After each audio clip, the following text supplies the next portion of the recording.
વડોદરામાં રાઇડનો દરવાજો ખુલી જવાનો મામલો ઋષિકેશ પટેલનું નિવેદન સામે આવ્યું છે। આ ઘટના મુદ્દે તેમના દ્વારા નિવેદન આપવામાં આવ્યું છે।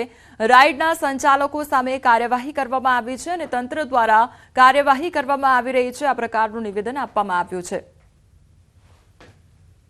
એમાં જે માલિક અને જે ઓપરેટર છે એની સામે કાર્યવાહી કરેલી છે।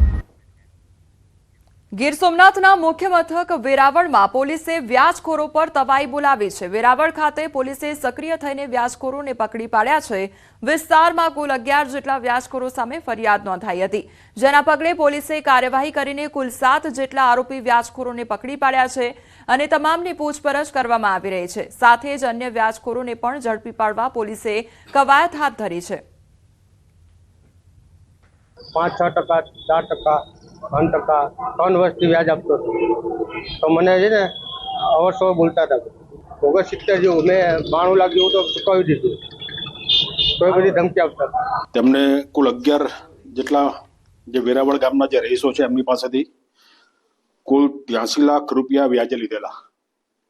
એની સામે તેમણે આ જે લોકો પાસેથી વ્યાજે લીધા હતા પૈસા એમને 96,50,000 રૂપિયા ચૂકવી આપેલા છે। મુદ્દલ ઉપરાંત વ્યાજ સાથે ચૂકવી આપેલા છે અને તેમ છતાં પણ આ લોકો તેની જોડે પાસેથી મુદ્દલની અને વ્યાજની ઉઘરાણી કરતા હતા। આ કામના ફરિયાદીએ વેરાવળ પોલીસ સ્ટેશન આપીને પોતાની ફરિયાદ જાહેર કરતા વેરાવળ પોલીસે ગુનો દાખલ કરી કુલ 7 જેટલા જે ઇસમો છે એ લોકોની ધરપકડ કરી છે। અમદાવાદમાં ધંધો કરવા મિત્ર પાસેથી મદદ લેવી વેપારીને ભારે પડી ગઈ। ઘાટલોડિયામાં વ્યાજખોરના ત્રાસથી અતુલ લક્ષ્મીશંકર ભટ્ટ નામના વેપારીએ આપઘાત કર્યો અને ₹4 લાખના પઠાણી ઉઘરાણી કરતા વ્યાજખોરના ત્રાસથી વેપારીએ ઝેરી દવા પીને આપઘાત કર્યો। વેપારીની સુસાઇડ નોટ મળી આવી, જેમાં વ્યાજખોર જીતુભાઈ દેસાઈના માનસિક ત્રાસથી આપઘાત કરી રહ્યા હોવાનો ઉલ્લેખ કરવામાં આવ્યો હતો। ઘાટલોડિયા પોલીસે આપઘાતના દુષ્પ્રેરણાનો ગુનો નોંધી આરોપીની શોધખોળ હાથ ધરી છે।